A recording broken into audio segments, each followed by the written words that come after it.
ভালোই চাইবো। এই তো এই দুধে একটু মধু মিশিয়ে এনেছি।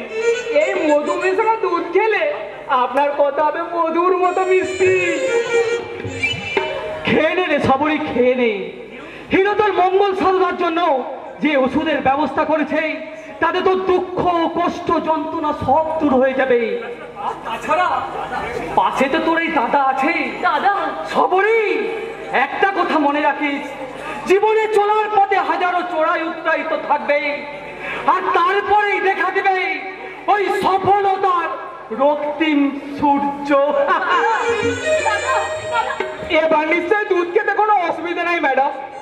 আছে, ঘোর তোর আপত্তি আছে।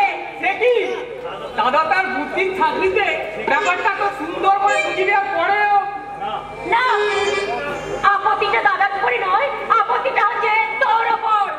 আমার কোথায়? আমার উপর? হাই ভগবান! আরে কারণ গরিব হয়ে জন্ম নেই তো অপরাধ।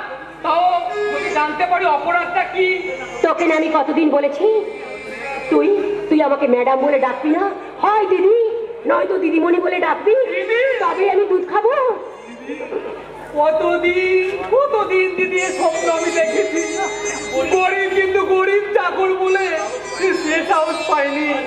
আজ তুমি আমি যে স্নেহ মায়া মমতার আসলে বাঁধলে, তাতে আমি তোমায় মাথায় করে রাখবো দিদি। একটু পায়ে ধুলো না দিদি। অনেক হয়েছে, অনেক হয়েছে, এবার দুধটা দে।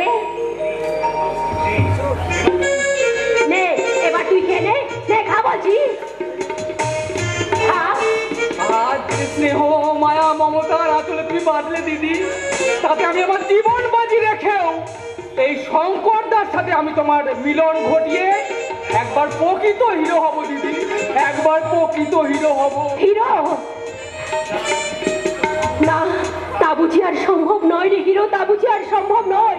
কারণ শঙ্করকে আমি আমার অন্তর দিয়ে খুব ভালো করে চিনেছি। অভাব অনটন শত যন্ত্রণা কষ্ট, তার সেই গরিবী অহংকারে আমার ভালোবাসা সে একদিন হার মানাবে। তাই তো আজ আমার ও আকাশে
গান গাইছে গান,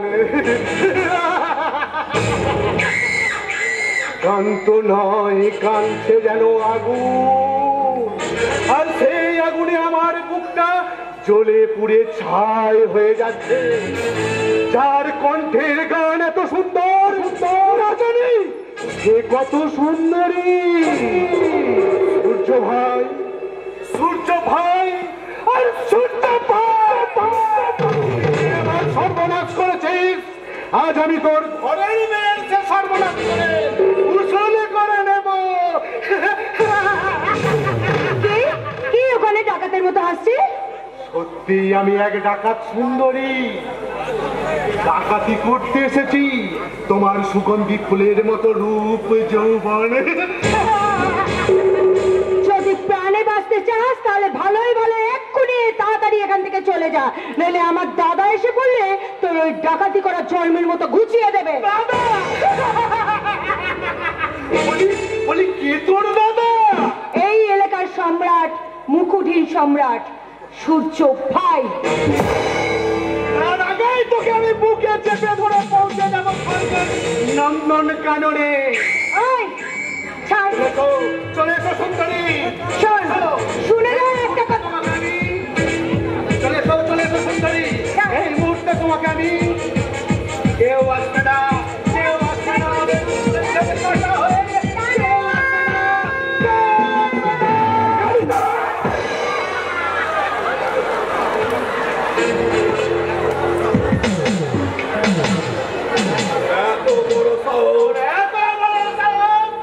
তুই আমার এলাকায় ঢুকে আমাকে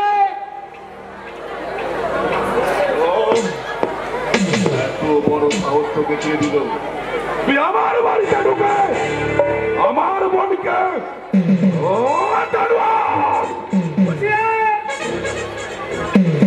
আমি কালীচরণ, আমার হাতে হবে তোর মরণ।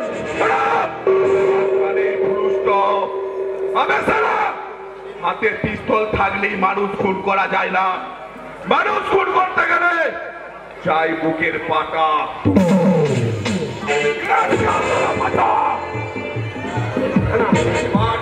আমি মনে করি না না, তুমি আমাকে মেরো না, না না তুমি আমাকে মেরো না।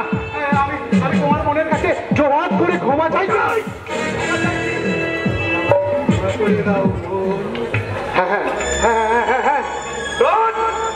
মানুষ মারা আমার পেশা নয়, তবে দ্বিতীয়বার যদি তোকে আমি এই পথে দেখি তাহলে আমার হাতে প্রথম খুন আমি তুই। মনে থাকবে? থাকবে থাকবে থাকবে। আমি এক্ষুনি এখান থেকে চলে যাচ্ছি, আমি এক্ষুনি এখান থেকে চলে যাচ্ছি। দাদা, তুমি এই জানোয়ারদের হাত থেকে আর কতদিন আমাকে বাঁচাবে দাদা? ওরে বোন, আমার জীবনের শেষ দিন পর্যন্ত তোকে ওই রাস্তা থেকে কুড়িয়ে এনে যখন আমি এত বড় করতে পেরেছি, তখন সারা জীবন রক্ষা করার দায়িত্ব আমার। কিন্তু কিন্তু আমি যে আর পাচ্ছি না, আমি যে আর পাচ্ছি না। কারণ ওই জানোয়ারদের খাবার নিচে পড়ে একটা ভীত অসন্তুষ্ট চাকরির মতো আমি যে ভয় থরথর করে কাঁপছি দাদা। একটু সহ্য কর বোন, একটু সহ্য কর। তোকে ওই রাস্তা থেকে কুড়িয়ে এনে আমি এত বড় করেছি, আর আমি এই এলাকায় জারদ সন্তান বলে পরিচিত। তাই তোর বিয়ে দিয়ে যে একটা সুখের ঘর বেঁধে দেবো সেই উপায় আমার নেই রে বোন। কারণ জারদ ছেলের পুরানো বোনকে কে বিয়ে করবে বল? কে দেবে তোকে এই যন্ত্রণা থেকে মুক্তি? চলো না দাদা, চলো না, এখান থেকে অন্য কোথাও গিয়ে একটা নতুন ভাবে। ওরে সানিয়া, এই সমাজ সংসার বড় নির্মম নিষ্ঠুর বোন, তাই পাবো না এত সহজে এ জীবন থেকে মুক্তি, পাবো না সৎ পথে থেকেও নতুন কোন পথের ঠিকানা।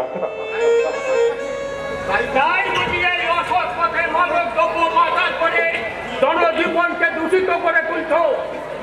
এসব মিথ্যে কথা, আমি কোনো মাদক দ্রব্য পাচার করি না।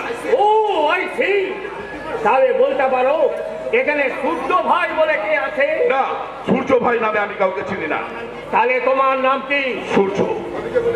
তবে যে বললে সূর্য ভাই বলে কাউকে চিনি না। ঠিকই বলেছি স্যার, সূর্য ভাই নামে এখানে কেউ থাকে না, আমার নাম সূর্য। শুধু সূর্য পদবী? আরে দূর মশাই, আপনাকে দেওয়ার মতো